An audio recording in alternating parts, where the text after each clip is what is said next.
ప్రభు అయిన యేసుక్రీస్తు నామమున శుభాలు తెలియపరుస్తూ ఉన్నాం. ఈ దినం ఈ శాంతి ర్యాలీ నిర్వహించబడడానికి అనుకున్న ప్రయాసపడిన నాయకులందరికీ పేరు పేరున అభినందనలు తెలియపరుస్తున్నాను. ముఖ్యంగా అప్పటి శామ్యూల్ రాజు గారిని నేను ప్రత్యేకంగా అభినందిస్తున్నాను. వారి వెంట ఈ కార్యాన్ని భుజాన వేసుకొని ఎంతమందిగా మనల్ని ఇక్కడికి సమకూర్చిన అందరికీ పేరు పేరున కృతజ్ఞతలు. క్రైస్తవుడు రోడ్డు మీదకి రావడం విచారకరం. ఎందుకు ఈరోజు మనం అందరం నినాదాలు చేస్తూ ఈ రోడ్డుపై ఉన్నాము అంటే మన బ్రతుకు మనం బ్రతకకుండా, మన ఆరాధనలు మనం చేసుకోకుండా అనేక ఆటంకాలు కలిగిస్తూ మనల్ని ఇబ్బంది పెడుతున్న కొన్ని శక్తులకు బుద్ధి చెప్పడానికి మనం ఇక్కడికి వచ్చాం. వాస్తవానికి కొన్ని శక్తులు చెప్తున్నాయి క్రైస్తవంలోకి వచ్చిన వ్యక్తులకు వారికి ఉన్న హక్కులన్నీ కోల్పోతారు అని. నిజమే. 1950వ సంవత్సరంలో కొంతమంది కుట్రపూరితంగా రాష్ట్రపతి ఉత్తర్వుల ద్వారా ఒక ఆర్టికల్ తీసుకొచ్చారు. అది ఏమిటంటే 4 మతాలను స్వీకరిస్తే హరిజనులు, గిరిజనులు వారి హక్కులు కోల్పోతారని. అది 1950 సంవత్సరంలో అమలులో వస్తే సిక్కులు ఇలాగే రోడ్డు మీద వచ్చారు. 1956వ సంవత్సరంలో సిక్కు మతం స్వీకరించే వాళ్ళు ఎస్సీ స్టేటస్ ఉండదని వాళ్ళు ఆమోదం చెప్పేశారు. ఆ తర్వాత కొంతకాలం బౌద్ధులు రోడ్డు మీద వచ్చారు. మాకు అవకాశం ఇవ్వాలి అంటే 1909వ సంవత్సరంలో బౌద్ధ మతం స్వీకరించిన వాళ్ళు కూడా దళితులు తమ హక్కులు ఉంటాయని దాన్ని సవరించారు. కానీ 30 సంవత్సరాలుగా క్రైస్తవ సమూహం హైకోర్టులలో, సుప్రీంకోర్టులలో పోరాడుతున్నప్పటికీ క్రైస్తవుల్లో ఉన్న దళితులకు మాత్రం మినహాయింపు ఇవ్వడం లేదు ప్రభుత్వాలు, కోర్టులు. ఎందుకంటే ఈ కనుక మనం అందించే ఒక కుట్ర. 30 సంవత్సరాలుగా మన మిత్రులు అనేక మంది సుప్రీంకోర్టులో దీని గురించి సవాల్ చేస్తున్నారు, వాదిస్తున్నారు, ప్రతిసారి వాయిదాలు వేస్తున్నారు. కానీ క్రైస్తవంలో వచ్చిన దళితులకు ఎస్సీ స్టేటస్ ఇస్తామని ఇప్పటికీ దాన్ని డిక్లేర్ చేయలేదు. అన్ని ప్రభుత్వాలు కమిషన్ చేశాయి, కమిషన్ రిపోర్ట్లు వచ్చాయి, వాటిని కుట్రలు వేశారు తప్ప క్రైస్తవంలో ఎస్సీలకు హక్కులు కల్పించేది. ఈ మధ్యలో దైవజనుడు తన హక్కులు సవాలు చేస్తూ హైకోర్టు వెళ్తే ఆ హైకోర్టు 1 సంవత్సరంలోనే తీర్పు చెప్పేసింది నీకు హక్కు లేదని. దీన్ని సుప్రీంకోర్టు కూడా సవాలు చేసింది. 30 సంవత్సరాలుగా మనం పోరాడడానికి వారు గుర్తించలేదు. కానీ మన మీద దాడి చేయడానికి ఒక మంచి జడ్జిమెంట్ ఇచ్చారు. ఈ రోజు తప్పకుండా ఈ విషయంలో మనకు తెలియపరచాలి. ఇందాక సోదరులు చెప్పినట్లుగా ఇది కేవలం ఆరంభం మాత్రమే. క్రైస్తవుల గర్జన ఎలా ఉంటుందో, క్రైస్తవ నిరసన ఎలా ఉంటుందో, క్రైస్తవులే రోడ్డు మీదకి వస్తే ఆ పరిస్థితి ఎలా ఉంటుందో రాబోయే దినాలలో సమాజానికి మనమందరం చాటి చెప్పాలి. ఎందుకంటే మన భక్తి మనం చేసుకోవడానికి మన హక్కు మనకు అవసరం. మనం ఇప్పటికీ మౌనంగా ఉంటే మనల్ని నిర్వీర్యం చేస్తారు, మన హక్కులను ఆదరిస్తారు. కాబట్టి ఈరోజు ఇక్కడ సహోదరి సహోదర మీ అందరికీ ప్రత్యేకంగా కృతజ్ఞతలు తెలియపరుస్తున్నాను. క్రైస్తవ సమాజం కొరకు మీరు బాధ్యతలు ఇక్కడికి వచ్చినందుకు నేను అభినందిస్తున్నాను. నడుద్దాం, దేవుని కొరకు నడుద్దాం, ఈ పట్టణాన్ని కదిలిద్దాం, రాష్ట్రాన్ని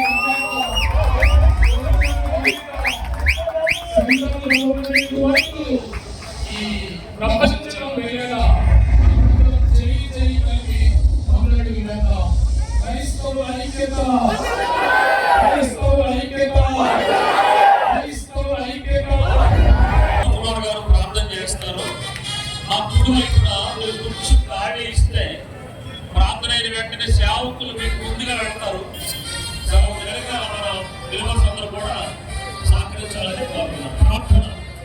తండ్రి పరిశుద్ధులైన వాక్య ఘనమైన శ్రేష్టమైన నామాన్ని బట్టి మీ రక్తం ఇచ్చి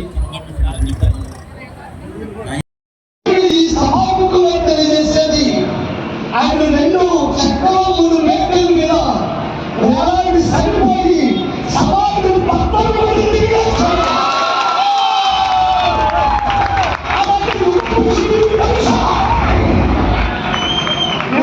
తీసుకుని యేసు చచ్చిపోయిన చచ్చి ఇది గుర్తించాలా. రెండవది, ఒక వ్యక్తి 117 మంది ఉన్నారు.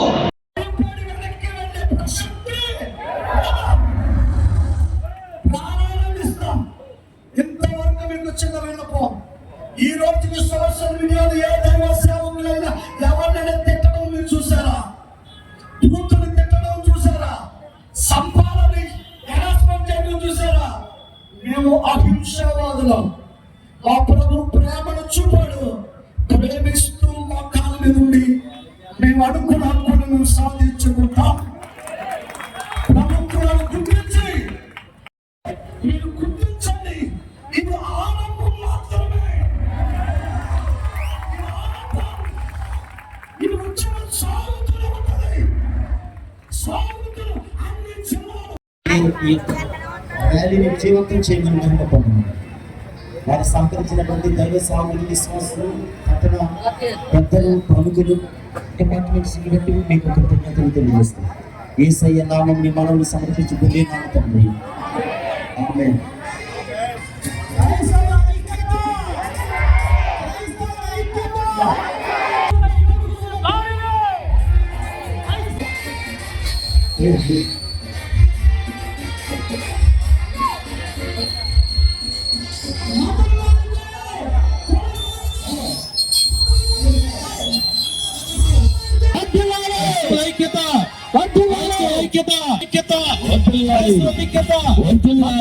దాడులు అరికట్టాలి, దాడులు ఆపాలి, మద్యాలపై దాడులు ఆపాలి.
క్రైస్తవ ఐక్యత, క్రైస్తవ ఐక్యత, క్రైస్తవ ఐక్యత, క్రైస్తవ రిజర్వేషన్ కల్పించాలి, క్రైస్తవ రిజర్వేషన్. ఓ క్రీస్తు మహారాజుకి మహాదేవుడ మహాతండ్రి వందనాలు స్తోత్రాలు. ఒక శాంతిరాలు మీరు మాకు తోడై ఉన్నారు.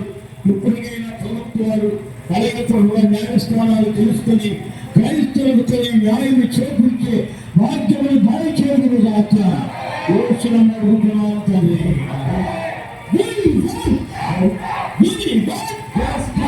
దయచేసి నెమ్మదిగా అడగండి. అందరూ బ్యానర్ వచ్చింది ఒక పక్కన వచ్చిన వాటికి ఒక టాపిక్ అంతరంగా పక్కన అవకాశం ఉంది. దయచేసి బ్యానర్ గా వచ్చాము, దయచేసి బ్యానర్ గా వచ్చాలి, బ్యానర్ గా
అర్థం కాదు.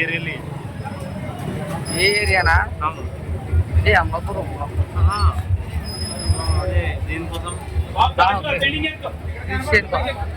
క్రిస్టియన్.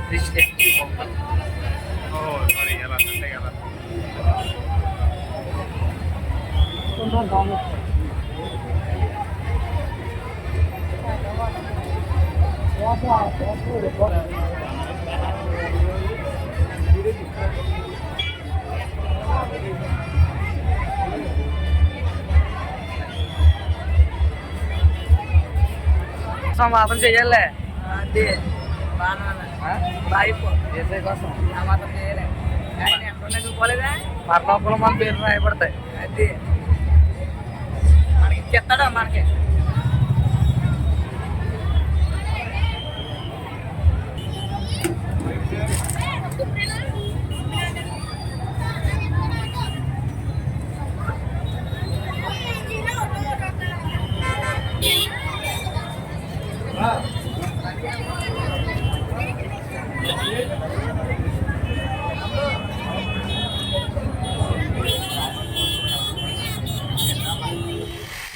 అమలాపురం పట్టణంలో చెప్పండి. ఈరోజు అమలాపురం పట్టణంలో క్రైస్తవుల శాంతి ర్యాలీ నిర్వహించబడింది. క్రైస్తవులు వేలాది మందిగా గర్జించు సింహాల నినాదాలు చేస్తూ వీధుల వెంట వచ్చారు. కారణం క్రైస్తవుల పట్ల ప్రభుత్వాలు చూపిస్తున్న వివక్షతను ఖండిస్తూ మేమందరం వీధిలోకి రావాల్సి వచ్చింది. అంతేకాకుండా ఈ మధ్యలో సుప్రీంకోర్టు ఇచ్చిన తీర్పును బట్టి మేమెంతో విచారం వ్యక్తపరుస్తున్నాం. 1950 ప్రెసిడెన్షియల్ ఆర్డర్లో ఉన్న 3వ క్లాజును 2 సార్లు సవరించారు. సిక్కులకు ఎస్సీ స్టేటస్ ఇచ్చారు, బౌద్ధులకు కూడా ఎస్సీ స్టేటస్ ఇచ్చారు. కానీ 30 సంవత్సరాలుగా పోరాడుతున్న క్రైస్తవులకు మాత్రం ఎస్సీ స్టేటస్ ఇవ్వలేదు. యూపీఏ ప్రభుత్వం ఉండినా ఎన్డీఏ ప్రభుత్వం ఉండినా కమిషన్స్ వేస్తున్నారు, కమిషన్స్ రిపోర్ట్ తీసుకుంటున్నారు, కానీ వాటిని పుట్టతాకులు చేస్తున్నారు తప్ప సరి అయిన చర్య తీసుకుని క్రైస్తవులకు న్యాయం చేయడం లేదు. ఇప్పటికీ ఎన్ని సంవత్సరాలైనా పుట్టి పెరిగిన ఈ భారతదేశంలో మమ్మలను పరాయి దేశస్తులుగా చూడడం, అలా నిందించడం చాలా విచారంగా ఉంది. ప్రభుత్వాలు ఈ విషయంలో చర్య తీసుకుని క్రైస్తవులకు న్యాయం జరిగేలా చూడాలని కోరుతూ మేమందరం నిర్వహిస్తున్నాం. నా పేరు bishop doctor Daniel Paul, Konaseema జిల్లా పాస్టర్స్ ఫెలోషిప్ అధ్యక్షుడిని, AP state pastors fellowship general సెక్రటరీని, all India bishops and pastors fellowship general secretary. జిల్లా అమలాపురం నుంచి మేము మాట్లాడుతున్నాం. ఈరోజు క్రైస్తవ సోదరులు, దైవ సేవకులు, సేవకురాళ్ళు ఇంత విజయం తలపెట్టి మరి గవర్నమెంట్ వారిని, ప్రభుత్వం వారిని క్రైస్తులకి వచ్చే రాయితీలు కలిగించాలని, క్రైస్తులకి దళిత క్రైస్తులకి రిజర్వేషన్లు కలిగించాలని మేము కోరుచున్నాం.